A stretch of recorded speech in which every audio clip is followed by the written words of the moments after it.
पाकिस्तान इस समय अपने इतिहास के सबसे बुरे दौर से गुजर रहा है। वहाँ पे 1 लीटर पेट्रोल का दाम ₹272 हो चुका है।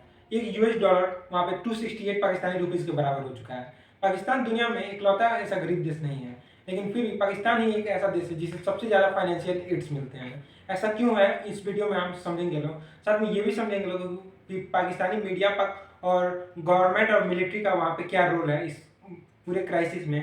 और ये भी समझेंगे लोग अमेरिका और चाइना इसमें क्या क्या कर रहा है और इंडिया इसमें क्या कर रहा है पाकिस्तान के लिए। इस स्थिति की वजह खुद पाकिस्तान की सरकार है। पाकिस्तान और भारत के बीच जमीन आसमान का फर्क आ चुका है।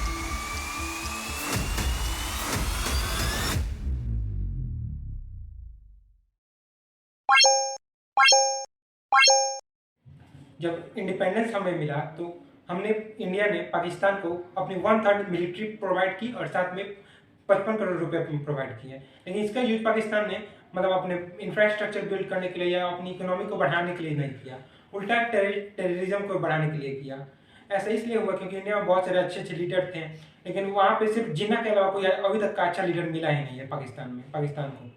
इसके करते वहाँ का जो पाकिस्तानी मिलिट्री था उसको एक मौका मिला कि ताकि वो धीरे धीरे अपने आप को ग्रो करे और इंडिया और धीरे धीरे पाकिस्तान को टेक ओवर कर ले, पाकिस्तानी गवर्नमेंट को टेक ओवर कर ले पाकिस्तानी मिलिट्री। इसी का फायदा उठाया फिर ये अमेरिका ने। अमेरिका का कोई भी साउथ एशिया में कोई कंट्रोल नहीं था, तो उसने सोचा कि क्यों ना हम यहाँ पे आ जाएं, इसीलिए उसने पाकिस्तान को फाइनेंशियल एड्स प्रोवाइड करना चालू कर दिया। और इसके बदले में उसने सोचा कि वो पाकिस्तान मुजाहिदीन को ट्रेन करेगा जो यूएस के बिहाफ में रसिया के खिलाफ लड़ेंगे, या फिर मतलब जो साउदर्न वेस्टर्न कंट्रीज हैं उनमें जाके लड़ेंगे यूएस के बिहाफ में। लेकिन फिर बहुत सालों तक अमेरिका ने ये फाइनेंशियल एड्स देते रहा, लेकिन तब तक एक दिन पता चला कि ओसामा बिन लादेन और बड़े बड़े टेररिस्ट पाकिस्तान में ही छुपे बैठे हैं। इसके कारण अमेरिका ने भी पाकिस्तान की हेल्प करना बंद कर दिया।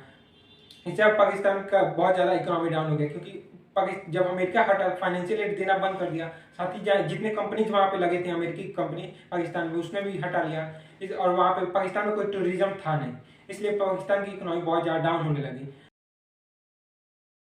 तभी यहाँ पे एंट्री होती है चाइना की। चाइना जहाँ भी जाता है तो डेट ट्रैप स्ट्रेटेजी अपनाता है। डेट ट्रैप स्ट्रेटेजी क्या होता है, तो अगर मान लीजिए चाइना किसी देश को 50 साल के टेन्योर पे जो लोन देना होता है उसको 25 साल पे दे रहा है और साथ में बहुत ज़्यादा हाई इंटरेस्ट लगाता है, तो फिर जब उस देश को कोई बड़ा इंफ्रास्ट्रक्चर बिल्ड करना होता है, तो जब चाइना से लोन लेगा तो उसी लोन के पैसे से वो उसको इंफ्रास्ट्रक्चर बनाना है। तो चाइना क्या करता है, अपने कंपनीज और वर्कर्स को वहाँ पे भेज देता है और फिर उसी का इस्तेमाल करते हैं, उस लोन के पैसा को ये दे देते हैं चाहे कंपनीज को, और कंपनीज वो फिर पैसा ला देते हैं चाइना में।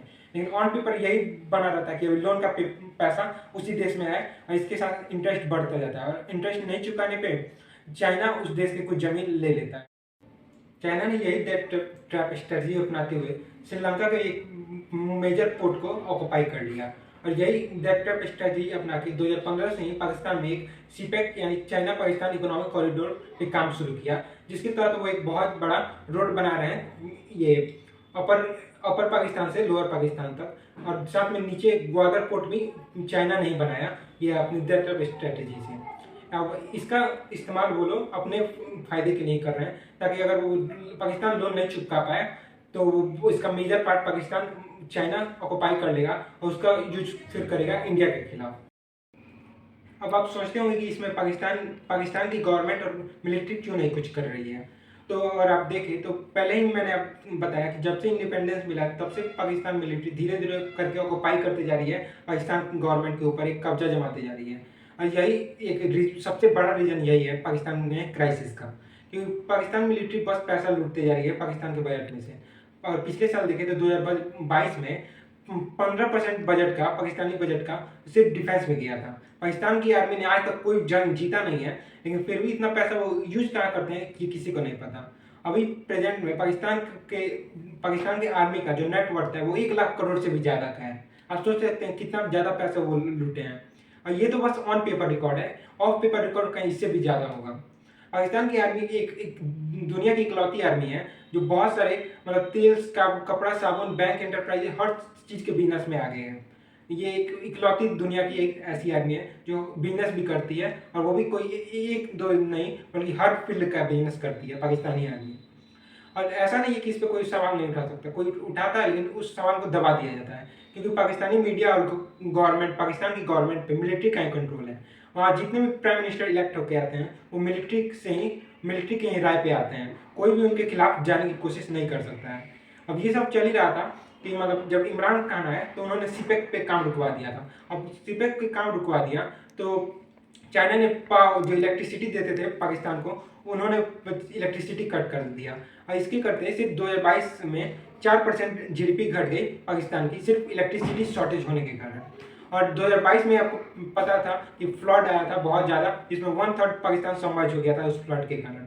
इससे पाकिस्तान की इकोनॉमी बहुत ज़्यादा डाउन हुई। और शुरुआत में ही मैंने बताया कि पाकिस्तान में कोई खास टूरिज्म भी सेक्टर भी नहीं है, और कोई जाए भी तो क्यों जाए, वहाँ पर टेररिज्म ही इतना है, तो वहाँ पर टूरिज्म सेक्टर बहुत ज़्यादा कम है। इसके करते पाकिस्तान की इकोनॉमी बहुत ज़्यादा डाउन हो गई।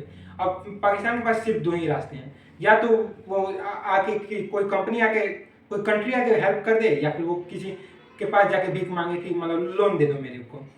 लेकिन अब उसके पास इकलौता रास्ता है IMF के पास जाके लोन मांगने का, क्योंकि IMF जो है वो हर कंट्री को लोन देता है। लेकिन IMF 13 बार पाकिस्तान को पहले ही लोन दे चुका है, तो अब इस बार वो लोन देगा नहीं। और उसकी वो जब भी IMF यानी इंटरनेशनल मॉनेटरी फंड जब भी पैसा देता है तो उसके कुछ रूल्स होते हैं, और उस रूल्स के तहत ही किसी भी देश को वो पैसा देता है। पाकिस्तान के लिए इस बार उसने शर्त रखा कि जब तक पाकिस्तानी मिलिट्री कंट्रोल गवर्नमेंट पे से नहीं हटेगा तब तक वो पैसा नहीं देंगे। और साथ में बहुत सारे रूल्स हैं वो जो IMF ने पाकिस्तान को बताया है ताकि वो लोन दे सके, और इन सारे रूल्स को फॉलो करने वाली नहीं है पाकिस्तान। और बचा है उसके पास एक और रास्ता है इंडिया से हेल्प मांगने का। लेकिन इंडिया में एक प्रॉब्लम है कि जब जब पाकिस्तान और इंडिया क्लोज आए हैं तब तक कोई ना कोई टेररिस्ट अटैक हुआ है इंडिया में। यही कारण कि इंडिया भी पाकिस्तान की हेल्प करने से हिचकिचा रहा है। तो आशा करता हूँ आप लोगों को ये वीडियो अच्छा लगा होगा, और कमेंट में जरूर बताइए कि आपको कैसा वीडियो लगा और किस किस टॉपिक पे आप नया वीडियो चाहते हैं। धन्यवाद।